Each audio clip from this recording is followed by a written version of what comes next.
These two defrost thermostats may look the same, but they are different. This is Eric with Parts Doctor, and today we're going to be talking about defrost thermostats.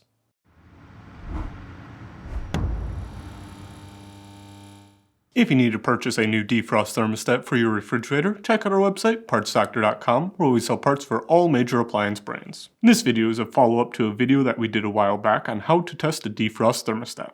While the information in that video is still relevant today, we have some updated information that you will find helpful.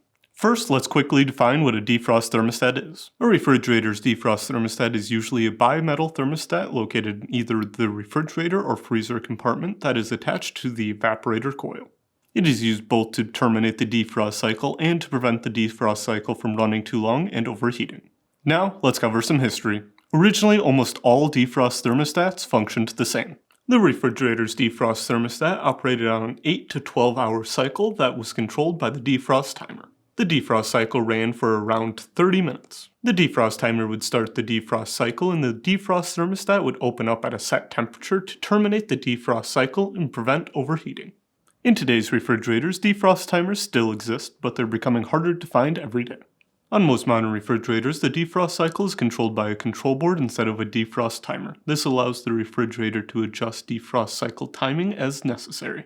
For instance, if the doors are opened more often, the defrost cycle may run more frequently. Today, we commonly find two different types of defrost thermostats.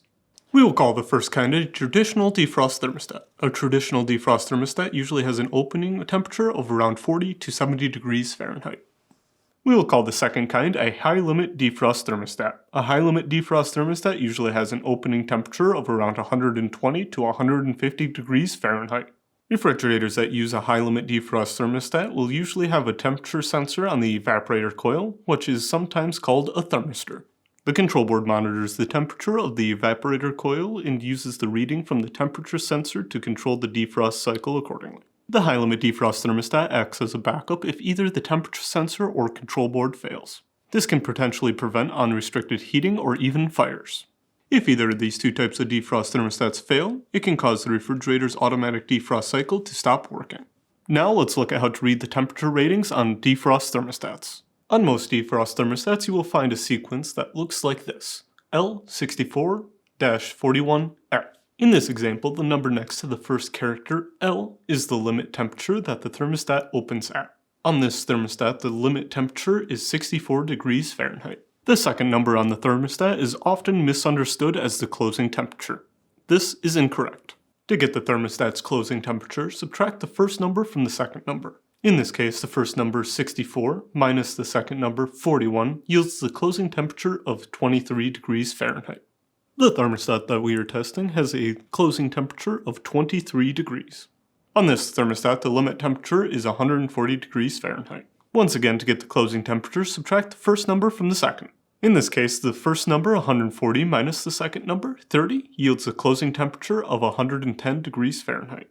Some defrost thermostats like this one from Samsung will not have the temperature ratings listed on them. If the temperature rating is not listed on your appliance's defrost thermostat, you will need to reference the manufacturer's service documentation for your model appliance. Now, let's test each type of defrost thermostat. We'll start with the traditional defrost thermostat. In most cases, we find it best to test the defrost thermostat when it is removed from the refrigerator. Unplug the refrigerator and disconnect the wires connecting to the thermostat. If your thermostat does not have wires or electrical plugs that you can disconnect, then you may be required to cut and splice the wires to remove the thermostat. Using a multimeter set to continuity, we will first test the thermostat for continuity while it is below the closing temperature. We found that the best way to get the thermostat down to temperature is by placing it in a functioning freezer and giving it enough time to cool down. The thermostat that we are testing has a closing temperature of 23 degrees. Once the thermostat has cooled below the closing temperature, place one of each of the probes on either of the wires of the defrost thermostat. If the thermostat is good, the multimeter should beep for continuity. If the multimeter does not beep, the defrost thermostat is bad and should be replaced. Now, allow the defrost thermostat to come above opening temperature. Test again for continuity. The thermostat should now be open and so should not register continuity. The thermostat we are testing has an open temperature of 64 degrees, so it should not have continuity if it is 64 degrees or warmer. Now, we'll show you how to test a high-limit defrost thermostat. Because high-limit defrost thermostats typically have a higher closing temperature, most will register continuity at room temperature. The thermostat we are testing has a closing temperature of 110 degrees Fahrenheit. With the defrost thermostat at room temperature and your multimeter set to the continuity setting, place one of each of the probes on either of the wires of the defrost thermostat. If the thermostat is good, the multimeter should beep for continuity. If the multimeter does not beep, the defrost thermostat is bad and should be replaced. To test the opening temperature of the thermostat, you'll need to carefully heat it above the opening temperature. Be careful, overheating the thermostat can lead to damage. The thermostat we are testing has an opening temperature of 140 degrees Fahrenheit. To test our thermostat, we microwaved water until well over 140 degrees.